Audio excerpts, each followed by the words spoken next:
di negara dimanapun kalian berada. Saya Nur Hafla Soraya, peserta Latsar CPNS Kemendikbudristek Angkatan ke-10 Kelompok 4 tahun 2022.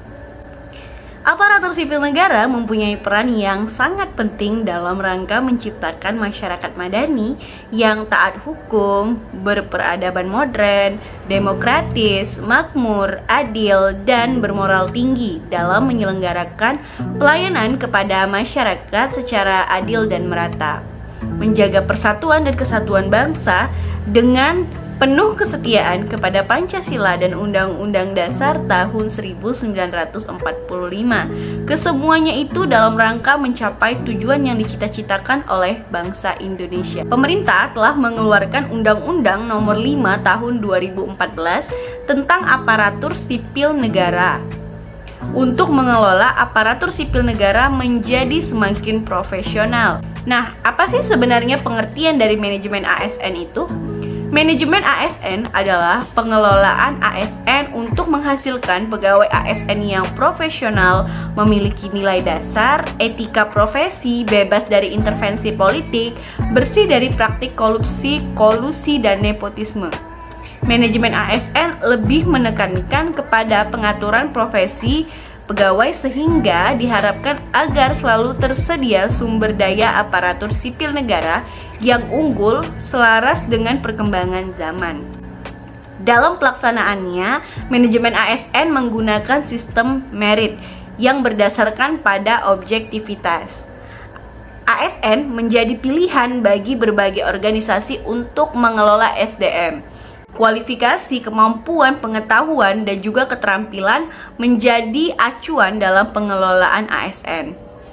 Undang-Undang Nomor 5 Tahun 2014 ini telah mengatur aparatur sipil negara mulai dari pengadaannya, pengembangan karirnya, bagaimana tunjangannya, hingga ia pensiun. Isu-isu tentang manajemen ASN masih kerap sekali terjadi di lingkungan kerja kita. Saya telah bergabung sebagai dosen di Politeknik Negeri Medan sejak bulan April, sehingga saya telah menemukan isu-isu yang terkait dengan manajemen ASN, yaitu yang pertama terkait dengan poin penyusunan dan penetapan kebutuhan PNS yang menjadi salah satu poin manajemen ASN, di mana Polmed telah menganalisis kebutuhan dosen baru sesuai dengan fenomena banyaknya dosen yang akan memasuki masa pensiun dan telah mengajukan kebutuhannya kepada BKN pada masa seleksi CPNS 2021. Namun kenyataannya jumlah formasi yang diberikan kurang dari kebutuhan yang seharusnya. Mengingat banyaknya dosen yang akan memasuki masa pensiun di tahun 2023, yaitu hampir sekitar 50% dari dosen yang ada, maka ini tentunya akan menyebabkan ketimpangan rasio dosen dan mahasiswa. Isu berikutnya terkait dengan poin pengembangan karir. Undang-Undang Nomor 14 Tahun 2005 tentang guru dan dosen telah mendeskripsikan jenjang karir yang jelas untuk dosen melalui kenaikan jabatan akademik dosen dan kenaikan pangkat atau golongan. Dosen dapat mengajukan kenaikan jabatan akademik dan bahkan dapat mengajukan loncat jabatan apabila angka kredit kumulatifnya terpenuhi. Hal ini tentunya menjadi kesempatan yang baik bagi karir dosen. Namun fakta yang terjadi adalah masih banyak dosen yang tidak memenuhi angka kredit sesuai waktunya, sehingga menyebabkan karir dosen terhambat dan merasa puas dengan posisinya saat ini. Hal ini juga berpengaruh dengan reputasi Polmed karena banyaknya dosen yang tidak mengembangkan kompetensinya. Ironisnya lagi, bahkan kebanyakan dosen-dosen senior itu masih kurang memahami cara menggunakan aplikasi Sister untuk menginput angka kredit kumulatif mereka. Isu penting selanjutnya ini terkait dengan kedisiplinan, di mana penggunaan absensi berbasis e-absensi yang dikenal dengan aplikasi Kita Polmed memang lebih praktis dan lebih efisien.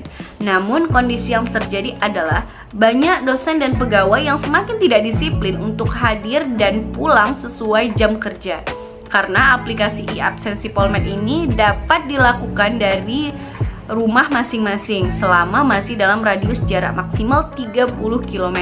Ini menunjukkan adanya penyalahgunaan fungsi aplikasi Kita Polmed yang seharusnya. Karena dosen dapat melakukan absensi dari mana saja, maka seringnya beberapa kegiatan prodi seperti rapat akreditasi itu tidak dihadiri oleh dosen yang merupakan anggota tim. Hal ini tentunya akan membuat hasil rapat tidak efektif dan progres kerja juga tidak dapat dievaluasi dengan baik. Selanjutnya, juga banyak dosen yang mengabaikan jam kelas yang seharusnya mata kuliahnya itu mereka ampu, sehingga menyebabkan mahasiswa ini kurang memahami mata kuliah tersebut.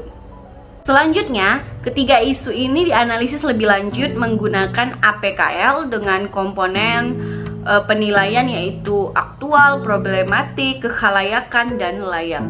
Dari ketiga isu tersebut, isu pertama itu tidak memenuhi syarat, dan isu kedua dan ketiga itu memenuhi syarat. Selanjutnya, kedua isu yang memenuhi syarat ini dilakukan analisis lebih lanjut menggunakan USG, dan didapatkan bahwa poin terbesar itu ada pada isu ketiga, yang berarti bahwa isu ketiga ini menjadi isu prioritas untuk dibahas lebih lanjut dan kita cari solusinya. Isu penting yang menjadi prioritas yaitu adalah penyalahgunaan fungsi aplikasi Kita Polmed sebagai aplikasi e-absensi. Ada beberapa faktor dan subfaktor penyebab hal ini terjadi. Yang pertama itu ada faktor lingkungan, sistem, dan juga diri sendiri. Subfaktor dari lingkungan itu yang pertama adalah budaya organisasi, di mana di sini sudah menjadi budaya bahwa pegawai dan juga dosen Polmed itu hadir tidak sesuai dengan jam kerja yang telah ditentukan, sehingga budaya ini diteruskan secara turun-temurun.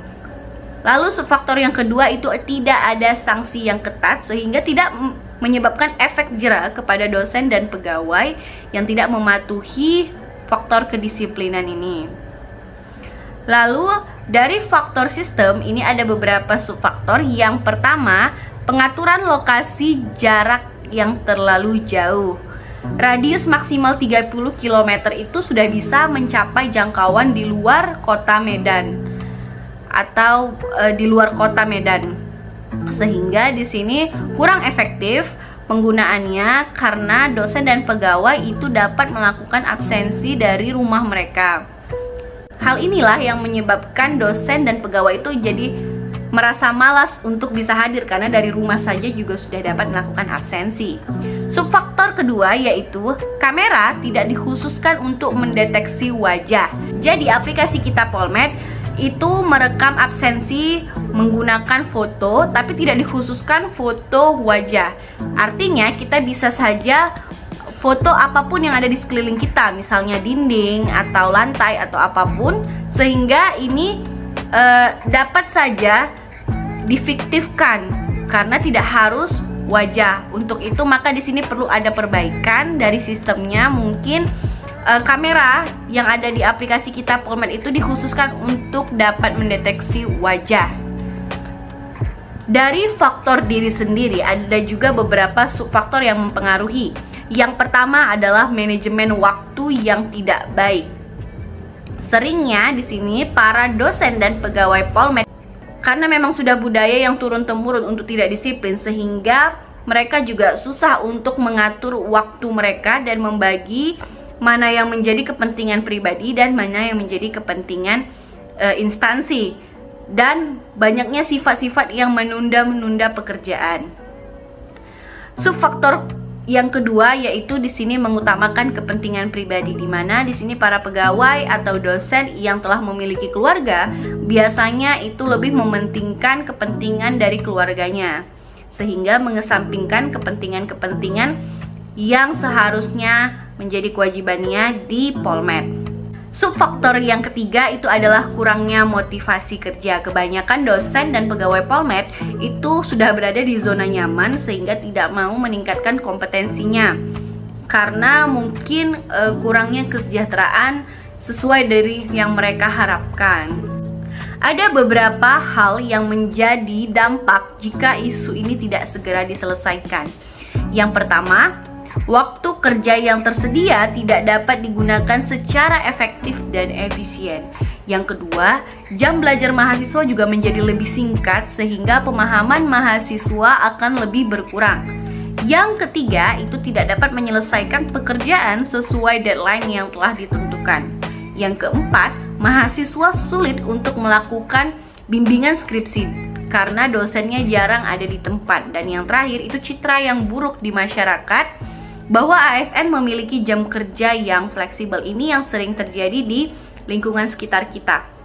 Lalu di sini ada beberapa rekomendasi penyelesaian isu ini. Yang pertama adalah menerapkan sanksi yang ketat seperti misalnya memotong tunjangan kinerja apabila absensinya lebih dari waktu yang ditentukan. Yang kedua, itu memperkecil jangkauan jarak aplikasi Kita Polmed agar dosen dan pegawai Polmed hanya dapat melakukan absensi di daerah sekitar Polmed. Lalu yang ketiga, di sini mengaplikasikan fitur deteksi wajah pada aplikasi Kita Polmed agar para dosen dan pegawai Polmed tidak dapat memberikan foto selain foto wajah diri sendiri. Ini penting untuk dilakukan. Lalu yang terakhir adalah adanya review berkala mengenai absensi elektronik. Nah, demikianlah identifikasi, analisis, dan juga rekomendasi penyelesaian dari isu yang ada di lingkungan kerja. Semoga kita semua menjadi ASN yang lebih profesional lagi. Terima kasih. Assalamualaikum warahmatullahi wabarakatuh.